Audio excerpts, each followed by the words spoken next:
This Smackdown was a complete joke. You feel me? I had a good idea in mind.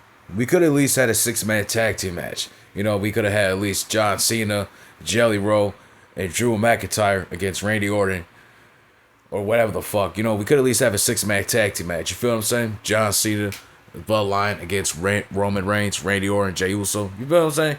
Thinking some shit like that. Because we used to have six-man tag team matches before pay-per-views, but we'll never get that anymore.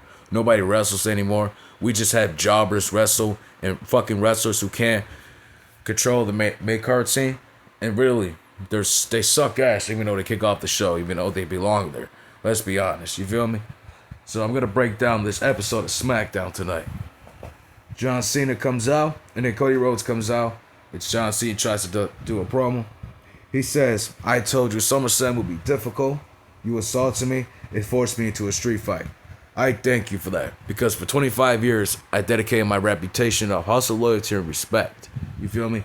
I've been acting like a little bitch. You know what I'm saying? I threw all this shit away 5 months ago. I threw it all away just for TV fame and for TV ratings to go up, and that never happened. Shit never happened. All because of The Rock's stupid idea. And everybody knows he's talking about The Rock, right?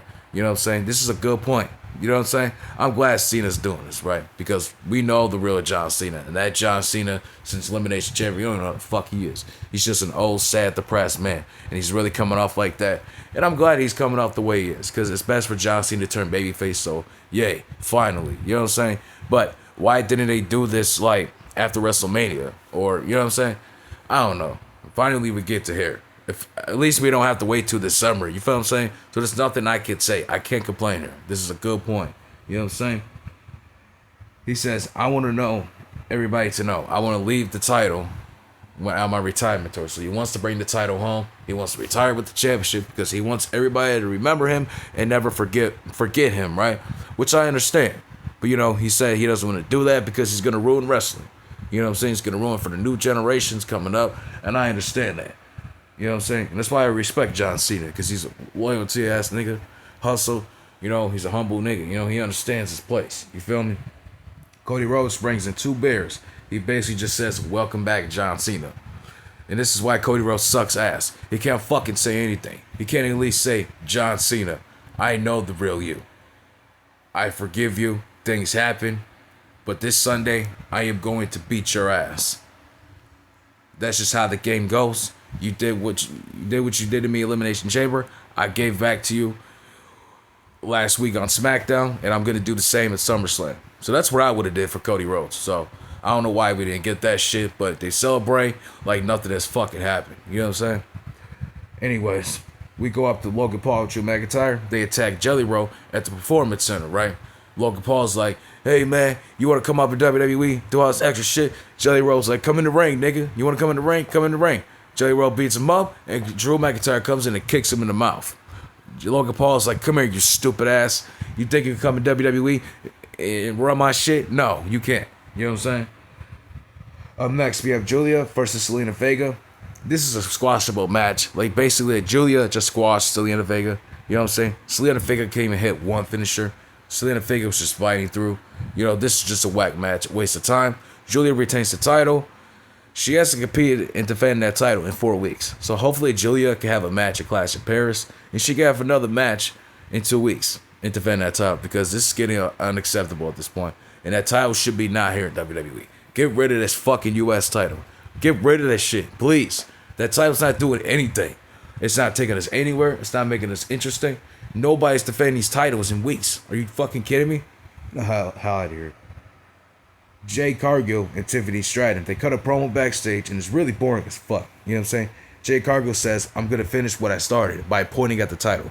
What the fuck you mean finish what you started? What are you talking about? You never had a title match for this championship. This is basically Jay Cargill's first match. I don't remember Jay Cargill getting a women's title match. Let me know if I'm wrong. If I'm wrong, let me know in the comments below. Because I don't remember Jay Cargill getting a fucking shot at this match. But anyways, I don't even care. Damian Priest versus Aleister Black comes up next. Damian Priest starts the match by kicking his ass. Aleister Black does his thing, and Damian Priest goes back and forth. You know what I'm saying? They put on a decent match.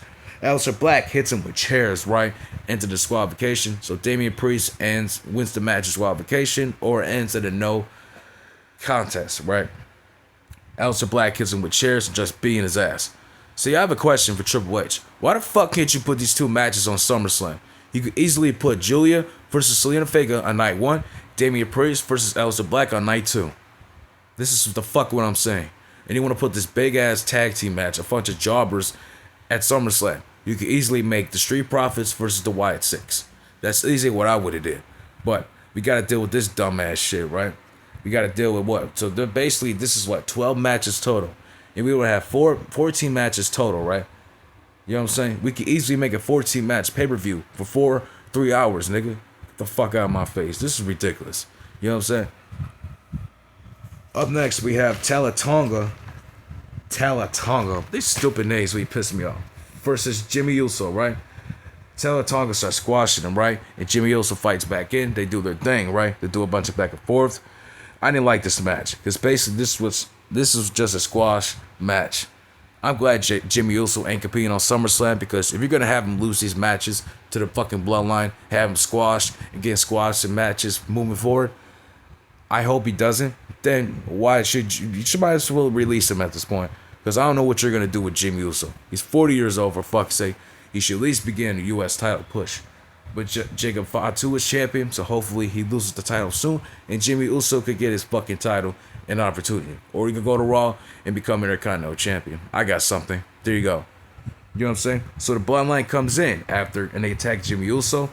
Jacob Fatu comes in and makes the save, and he attacks the Bloodline with the steel cage coming down, and Jacob Fatu just starts beating everybody's asses, right? I think Jacob Fatu should win the title back, in my opinion, or Solo should retain. I really don't care which happens at the point. You know, it really doesn't matter what happens with this U.S. title, because the U.S. title is known for changing every 2 to 3 months. 2 to 3 months, which is good. We don't have to deal with long ass title reigns, and those are really annoying.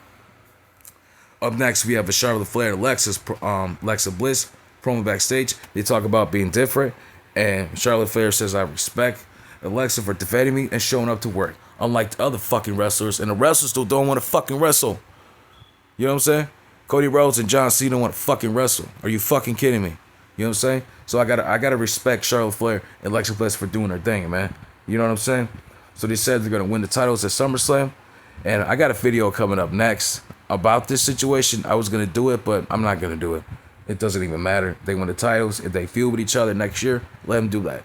But if they're gonna lose this match and feud with each other, it just doesn't make any sense. That just tells you Triple H doesn't know what the fuck he's doing. You could easily have Charlotte Flair be women's champion for the last time, defeating Alexa Bliss. I mean, no, not Alexa Bliss. Tiffany Stratton. Because Tiffany Stratton is the worst women's champion of all time. And I said what I said. Simple facts. Logan Paul and Drew McIntyre caught a promo in the ring. They said they dedicated their lives to WWE. These outsiders of WWE try to come in and act like they are the best, right? And I totally agree with this. You know what I'm saying? Travis Scott thinks he's the biggest, hottest thing of all time. No, he's not. You know what I'm saying? Fucking, whatchamacallit, Jelly Roll. Jelly Roll's not that really entertaining. You know what I'm saying? Like, come on now. Let's be real. He's really not. He's not fit for WWE. But like I said, if you want him here, fine. Just have him have a match with Logan Paul. We could easily have a Logan Paul and Jelly Roll feud. We could bring this shit to the studio. We could bring this to fucking, I don't know, to the Impulsive Broadcast. We could do a lot more. Do something great with Logan Paul versus Jelly Roll. You know what I'm saying? So this is fucking ridiculous. It is what it is, right? Drew McIntyre says, "Rainey, it's on you if Jelly Roll gets hurt, right?" And Logan Paul says that all you are is just a country singer, not a wrestler. And you learned that today at the Performance Center. You're going to learn this tomorrow at SummerSlam, right? Randy Orton and Jelly Roll come in from the backstage. They come in from the arena, and they come in and they beat the shit out of these guys, right? Security guards come in and they make the save, and the security guards get their asses beat, right? And basically everybody just starts brawling and breaking shit up, right? Ending SmackDown with Randy Orton and Jelly Roll beating the shit out of Logan Paul and Drew McIntyre. Now, like I said, we could easily have Randy Orton and Cody Rhodes versus Logan Paul and Drew McIntyre instead. You feel what I'm saying? Or like I said, if you want Jelly Roll here, you can have Jelly Roll versus The Miz. John Cena, you can have defend the title against Roman Reigns. It's just that fucking simple. We could have had a better SummerSlam, you know? But things are the way it is because Triple H doesn't know how to do his job in WWE. And I'm here to make wrestling cool and wrestling more interesting. So SmackDown was a complete joke. Really. SummerSlam's going to be the worst. If Snoop Dogg or Show Speed want to show up at Kai Cenat, fine. That's cool. But either way, SummerSlam's going to be the worst event of all time. Literally.